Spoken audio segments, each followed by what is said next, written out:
行くぞ!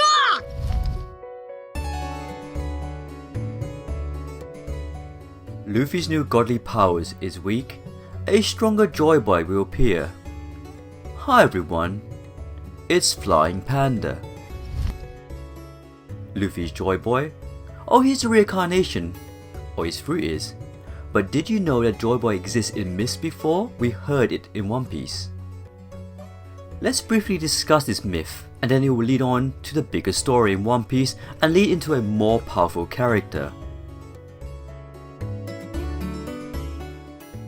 Joyboy, the West Indian character who personifies the human need to dance, sing and jubilate. He travelled to the Caribbean with West African slaves and has been cited as a source of inspiration by some jazz musicians. While he's more of a god or a muse than a creature, it got me thinking that Paphians in the past used to be huge and often had characters whose job it was to inspire joy, revelry, and, case of excess, chaos. In One Piece, Joyboy is an important figure from the Void Century, a period of history 900 years before the current events in the manga, whose events are kept secret by the world government. Joyboy was first mentioned in chapter 628 11 years ago as a man who visited Fishman Island, leaving an apology letter for breaking a promise made with its inhabitants. Joyboy's next mention occurred during Kozuki Oden's flashback in chapter 967. Oden and Goldie Roger the Pirate King reached the Grand Line's final and hidden island Laughtale, where mysterious treasure that would become known to the world as the One Piece was left by Joyboy. After that, mention of this mysterious figure became more frequent, and several characters have mentioned an expected return of Joyboy, a second coming, leading fans to speculate that this could be a title that someone can inherit. Chapter 1043 finally revealed that this theory was at least partially right. The revelation that Luffy is indeed a second coming of Joyboy is one of the biggest plot twists in One Piece's 25 years of publication. As is often the case, Oda has left his readers with a huge cliffhanger at the worst possible time, as the manga will be on a break next week. One Piece fans would just have to hold their breaths for a little longer before learning the final truth about Joyboy and Luffy. Since I've been reading and watching One Piece for over 23 years now, from my understanding connections these years, when a new power appears in One Piece, there are always others that follows. For example, when we first saw Luffy was looking so overpowered, when we saw that he had a devil fruit after they entered Grand Line, it seems every enemy had a devil fruit. After the time skip, when Luffy now has Haki and even the OP conquerors Haki, we now see all strong fighters and the Yonkou all having Haki-like future sight. We can even see that after Wano we will be seeing more devil fruit awakenings in Elbaf. Now you're starting to see things like how I see things. You can't get this foresight by reading One Piece for like only 5 years. So what's next, you're asking me? I will tell you. There will be a Joyboy-like power-up, but before you say Joyboy is the highest rank of One Piece, no, because we only just heard of him from the Fishman Island, then you are mistaken. Now let's get started in the good stuff and my research. Some of you may know that Joyboy was revealed to be in a book published in 1987 called The Encyclopedia of Things That Never Were, Creatures, Places and People. Shout out to all the Reddit users who found this out. So in this book, they said Joyboy is a god of dancing, who's always smiling, is prevalent around Caribbean regions but originated from Africa. And isn't it very telling because the book's Joyboy is exactly identical to the One Piece's Joyboy. Almost like it took a direct inspiration from this myth without even tweaking a bit. Let's see. Joyboy is a humanification of the need of dancing, singing and feeling joy, basically confirming Joyboy and Nika is one and the same identity.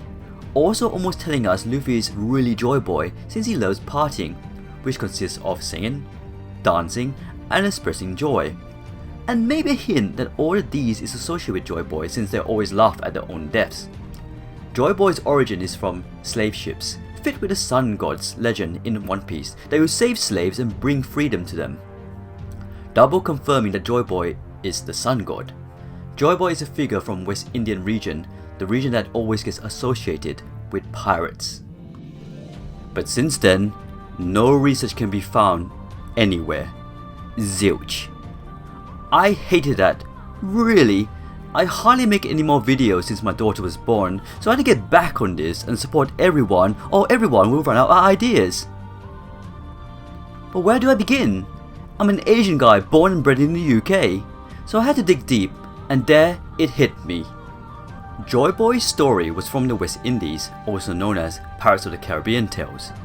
Nope, nothing related there, but I discovered something else.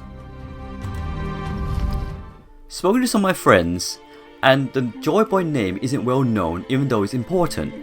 For some reason there isn't much written about Joyboy, but there are songs and verbal records, especially among Haitians.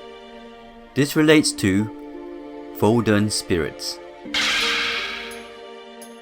Haitian Vodou is the one I will be discussing due to the connections with Joyboy, an African diasporic religion that developed in Haiti between the 16th and 19th century. With this, you'll start to understand why it fits so perfectly. By seeing these Luffy and Nika silhouettes, you can see a big resemblance in the clothing and the movements. Even when Zanisha could hear the drums on Joyboy's return, this is related to the Vodou drumming. In Vodou ritual, drummers are called tambourines, and the drumming is typically accompanied by singing, usually in Haitian Creole. These songs are often structured around a core and response with a solo singing, a line and the chorus responding with either the same line or an abbreviated version. The soloist is the Hanganekon, who maintain the rhythm with a rattle. Lyrically simple and repetitive, these songs are invocations to summon Eloah. As well as drumming, dancing plays a major role in the ritual, with the drumming providing the rhythm for the dance. The dances are simple, lacking complex choreography, and usually involves the dancers moving counterclockwise around the Potomitan. Specific dance movements can indicate the Loa or their nation being summoned. Dances for Agui, for instance, imitate swing motions.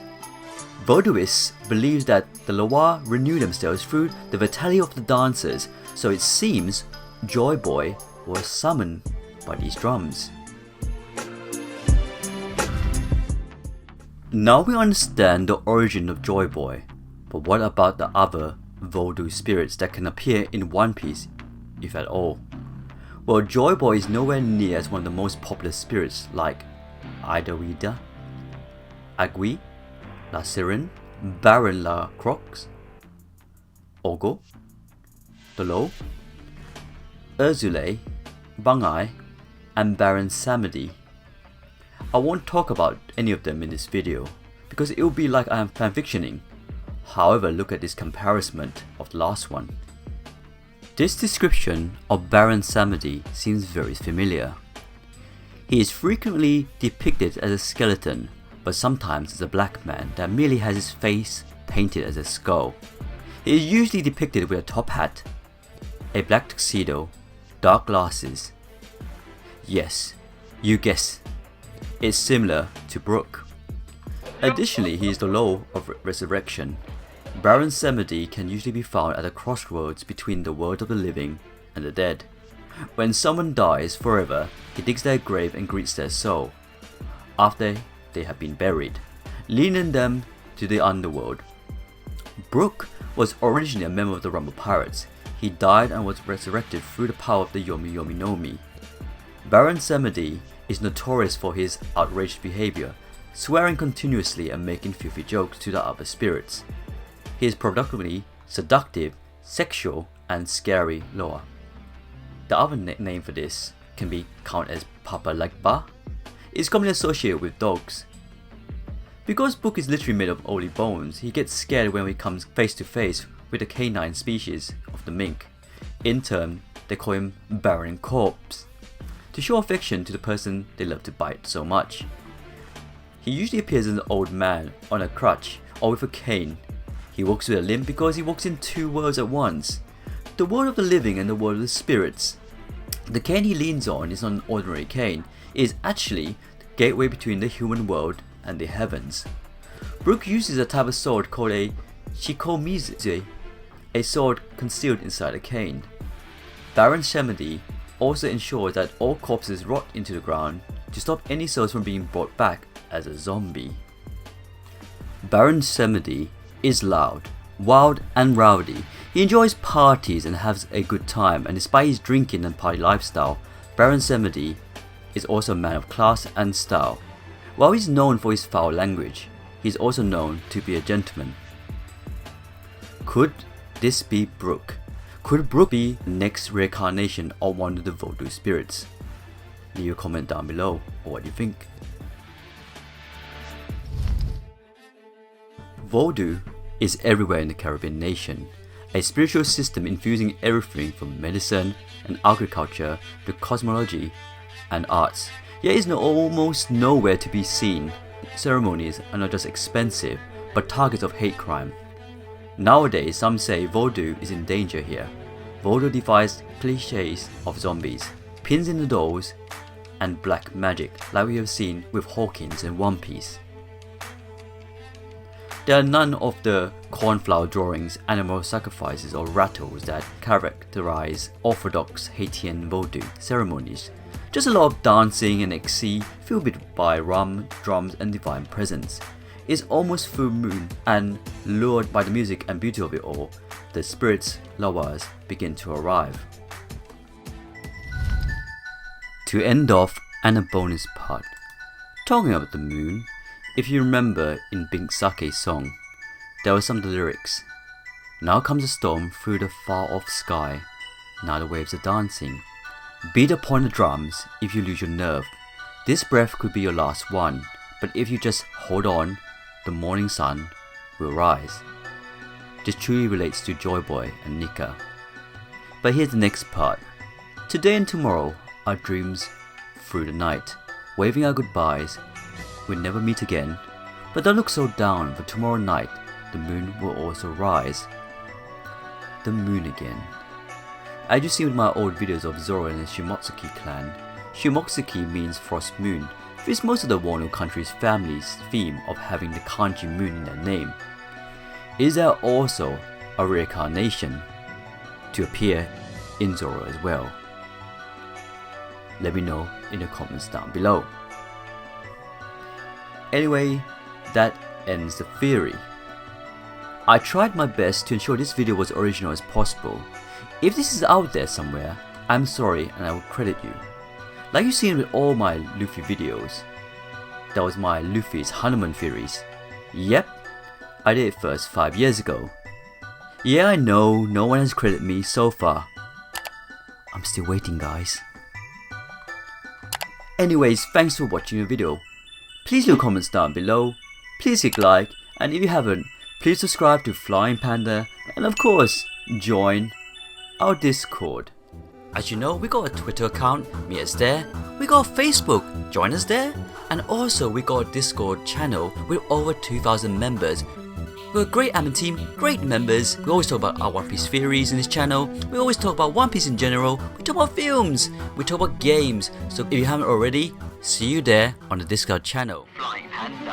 One thing, I don't know why. It doesn't even matter how hard you try. Keep that in mind, I designed this rhyme. Explaining due time. All I know. Time is a valuable thing. Watch it fly by as a pendulum swings. Watch it count down to the end of the day. The clock ticks life away, it's so unreal. Didn't look out below. Watch time fly through out the window. Trying to hold on, but didn't even know. I wasted it all just to watch you go. I kept everything inside, even though I tried. It all fell apart. What it meant to be will eventually be a memory of a time when I tried so hard. Flying Panda. Yeah. Flying Panda. Here we go now.